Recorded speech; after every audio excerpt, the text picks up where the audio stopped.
ఒకానొకప్పుడు చాలా దూరంగా ఒక ప్రదేశం ఉండేది. దట్టమైన అడవి కూడా ఉండేది. చెట్లు ఒకదానితో ఒకటి మాట్లాడుకుంటూ ఉండేవి. పువ్వులు ఒకదానితో ఒకటి పరాగ సంపర్కం చేసేవి. అన్ని మొక్కలు అడవిలా కలిసి ఆనందంగా ఉండేవి.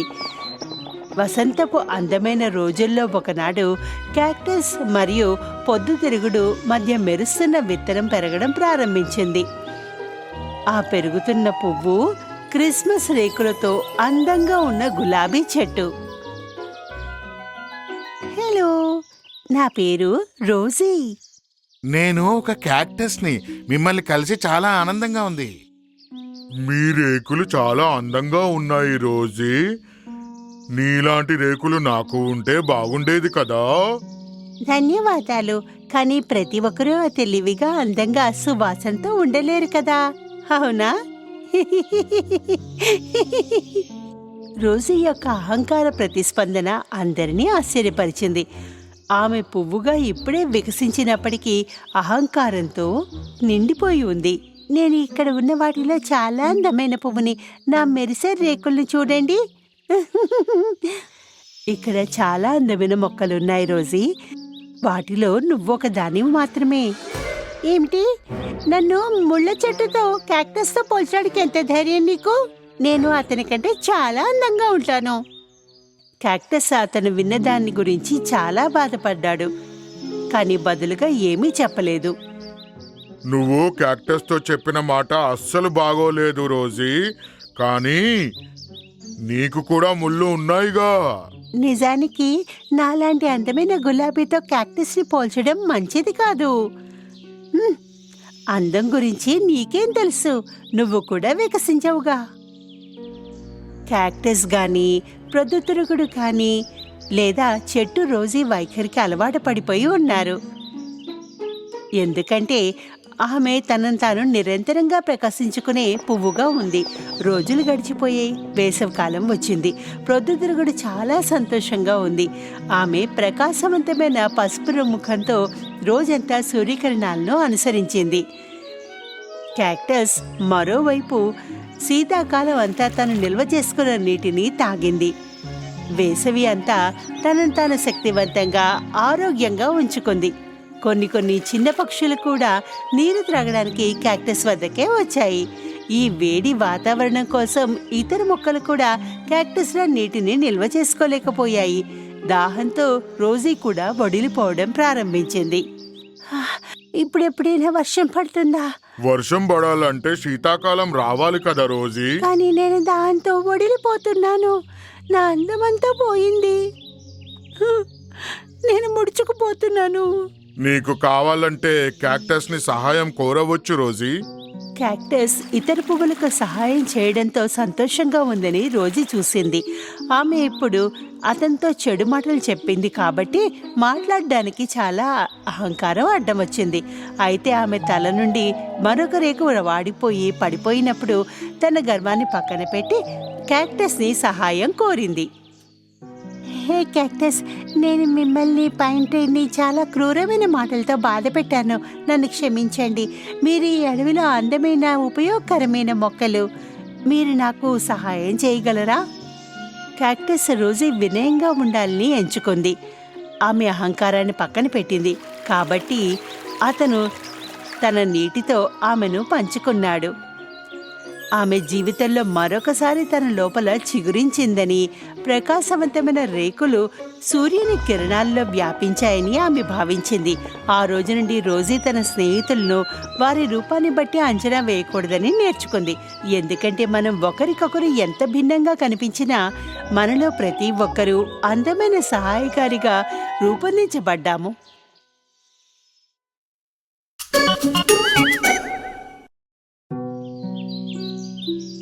ఒక చిన్న ఫామ్లో ఒక ముద్దొచ్చే బాతు కుటుంబం ఉండేది. తల్లి బాతు తన గుడ్లపై కూర్చుని వాటి నుండి తన పిల్లలు బయటికి రావడం కోసం ఎదురు చూస్తోంది. అవి మొత్తం 7 గుడ్లు. వాటి నుండి పిల్లలు బయటికి రావాలి. ఒక అందమైన ఉదయాన గుడ్ల నుండి పిల్లలు బయటికి వచ్చే సమయం అయింది. 6 బాతు పిల్లలు బయటికి వచ్చాయి.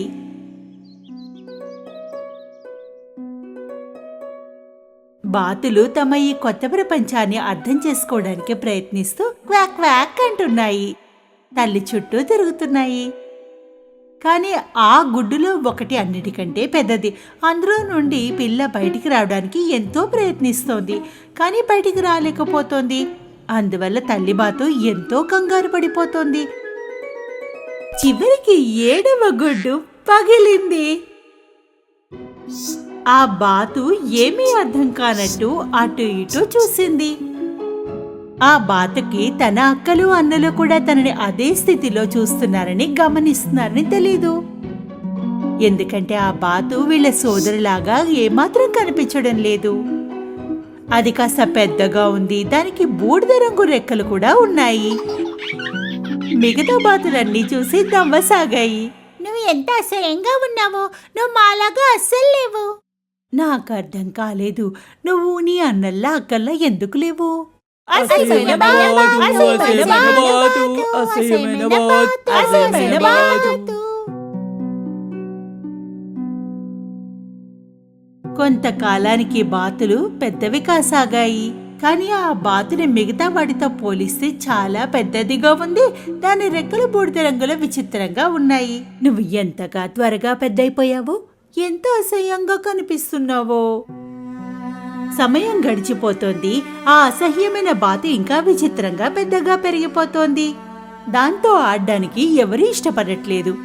మేము నీతో ఆడము, నువ్వు అసహ్యంగా ఉన్నావు. పొలంలో మిగతా అన్ని జంతువులు కూడా ఈ అసహ్యమైన బాతుని వేళాకోళం చేస్తున్నాయి. అనాకారి డక్లింగ్, అనాకారి డక్లింగ్. నరే నరే నాన్న, అసహ్యమైన బాతు, అసహ్యమైన బాతు. వాళ్ళమ్మ దాన్ని కాపాడడానికి ఎంతో ప్రయత్నిస్తుండేది. నా చిన్ని బాతు, నువ్వు మిగతా వాటిలా ఎందుకు లేవు? రోజులు గడుస్తున్న కొద్దీ ఆ చిన్న బాతు ఇంకా ఆశ్చర్యపోయింది. దానికి ఏదో విచిత్రంగా అనిపించేది. మొత్తం రాత్రంతా ఒంటరిగా ఉండేది. తన్నెవరూ ఇష్టపడటం లేదని బాధపడుతుండేది. నేనెంత అసహ్యంగా ఎందుకున్నాను? నేను నా సోదరులా ఎందుకు లేను? ఓ రోజు కొంతమంది వేటగాళ్లు బాతులు ఉంటున్న చెరువుగట్టుకు చేరుకున్నారు. వేటగాళ్లు ఆ బాతులని వేటాడసాగారు. తల్లిబాతు ఆ పిల్లలకు భోజనం వెతకసాగింది. ఉన్నట్టుండి అది వేటగాడి వల్ల ఇరుక్కుపోయింది. పాపం ఆ బాతుకు తెలీదు వాళ్ళ అమ్మకి ఏమైందన్నది. అది తన తల్లి రాక కోసం ఎదురు చూస్తున్నాయి.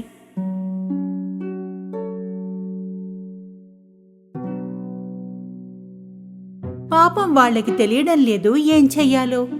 అన్నిటికంటే ముందుగా అది కుక్క దగ్గరికి వెళ్ళింది. అప్పుడు కుక్క పొమ్మంది. ఇక్కడి నుంచి వెళ్ళిపో.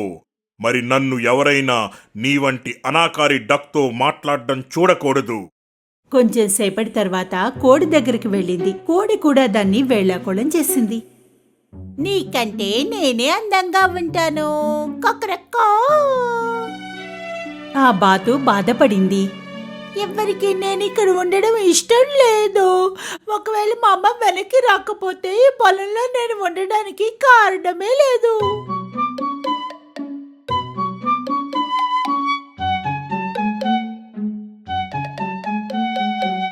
ఆ ఉదయం ఆ బాతు పొలాన్ని వదిలి వెళ్ళిపోయింది. చెరువుకు మరోవైపుకు ఈదుకుని వెళ్ళింది. దానికి దారిలో కలిసిన అన్ని జంతువుల్ని అదే ప్రశ్న అడుగుతూ వెళ్ళసాగింది. నాలాగా ఉన్న బాతుని ఎవరైనా చూసారా? నాలా ఉండే బాతుని చూసారా? నాలా ఉండే బాతుని ఎవరైనా చూసారా? అందరూ ఒకే సమాధానం చెప్పారు. వారెవరూ ఇంత అసహ్యమైన బాతుని చూడలేదన్నారు. పాపం బాతు తన యాత్రని నిర్ణయించుకుంది. చెరువుకు మరోవైపు చేరుకుంది. అక్కడ కూడా అదే ప్రశ్న అందర్నీ అడిగింది. నువ్విక్కడ ఉండకూడదు. ఇక్కడ చుట్టుపక్కల ఎన్నో జంతువులున్నాయి. నువ్వు వెంటనే ఇక్కడి నుండి వెళ్ళిపో. అసహ్యమైన బాత్ అక్కడి నుండి వెళ్ళిపోయింది. వెంటనే ఒక చెరువుని చేరుకుంది. ఈసారి అక్కడ ఎవరూ లేరు. అది ఒంటరిగా ఉంది అక్కడ. ఒకవేళ ఎవరికైనా నచ్చకపోయినా సరే ఎక్కడో దాక్కుని జీవితం గడుపుతాను. నెలలు గడిచిపోయాయి. ఒంటరిగా ఉండడం వల్ల చాలా సంతోషంగా ఉంది. ఓ రోజు దానికి తెల్లగా పొడవుగా ఉన్న పక్షులు కనిపించాయి. ఆ పక్షులన్నీ దక్షిణం వైపుకు ఎగరసాగాయి. వాటి వైపు బాతు ఆశ్చర్యంగా చూడసాగింది. ఎంత అందంగా ఉన్నాయో కదా, నేను కూడా అంత అందంగా ఉంటే ఎంత బాగుండేదో. శీతాకాలం వచ్చేసింది. మంచు కురవసాగింది. అగ్లీ బాత్ మంచు పడుతుండడం చూసింది. ఆడుతూ తను కూడా మంచులో కలిసిపోయింది. చాలా మంచు పడడం వల్ల దానికి ఆహారం వెతుక్కోవడంలో ఇబ్బంది ఎదురైంది. అందుకే అది ఆహారాన్ని వెతుకుతూ వెళ్ళసాగింది. చలికి అది వణికిపోయింది, అలసిపోయింది కూడా. అది ఒక రైతు వద్దకు చేరుకుంది. రైతుకు దానిపైన జాలి వేసింది. దానిపై తన కోటు కప్పాడు. ఓ చిట్టిదానా, నీకు చలేస్తోందా? నిన్నింటికి పట్టుకు వెళ్ళి నువ్వు పెద్దయ్యేంత వరకు నిన్ను జాగ్రత్తగా చూసుకుంటాను.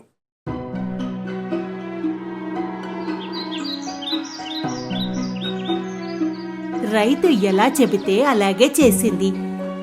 అతను ఆ అసహ్యమైన బాతుని ప్రేమగా చూసుకోసాగాడు. బాతు పెద్దదైంది. ఈలోగా వసంత ఋతువు కూడా వచ్చేసింది. ఆ బాతు తిరగడానికి ఎక్కువ చోటు లేదు. అందువల్ల అతను దాన్ని చెరువులో వదిలేశాడు. మరోసారి మళ్లీ ఒంటరైంది. కొంతకాలం తర్వాత బాతు స్వయంగా తన ప్రతిబింబం నీటిలో చూసుకుంది. చూసిన దానికి కంగారు పడింది. ముందు తనని తానే గుర్తుపట్టలేదు. దానికి అనిపించింది వెనకాల ఎవరో ఉన్నారని. అందువల్ల అది తన రెక్కల్ని తెరిచింది. ప్రతిబింబం కూడా అదే పని చేసింది. అది తన తోటలో మొక్కల్ని పీకి బయట పారేసింది. అదే పని ప్రతిబింబంలో కూడా కనిపించింది. అప్పుడు దానికి నమ్మకం కుదిరింది ఆ ప్రతిబింబం తనదే అని. ఓ, నేనెంతలా మారిపోయాను. నేను ఆకాశంలో ఎగిరే పక్షిలా ఉన్నాను.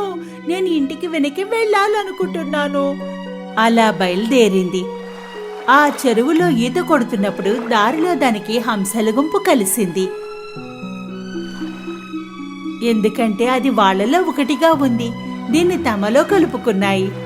ఈ అసహ్యమైన బాతు తన హంసలతో సంతోషంగా ఈత కొడుతోంది. ఒక అబ్బాయి చెరువు గట్టున ఈ హంసలను చూసి తన మిత్రులకు చూపిస్తూ పిలవసాగాడు. ఏ ఆ చిన్నదాన్ని చూడండి, ఏదైతే అన్నిటికంటే చిట్ట చివర ఉందో. ఇది అన్నిటికంటే ఎంతో అందమైన హంస, ఏదైతే నేను ఇంతవరకు మరెప్పుడూ చూడలేదో. అవును, అది ముందు నుండి హంసే. దౌర్భాగ్యవశాత్తు దీని గుడ్డు మిగతా బాతుగుడ్లలో కలిసిపోయింది.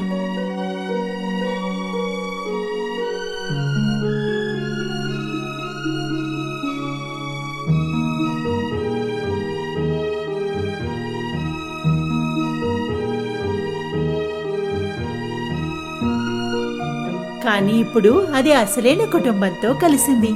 దాని రాబోయే జీవితం ఎంతో సంతోషంగా ఉంటుంది.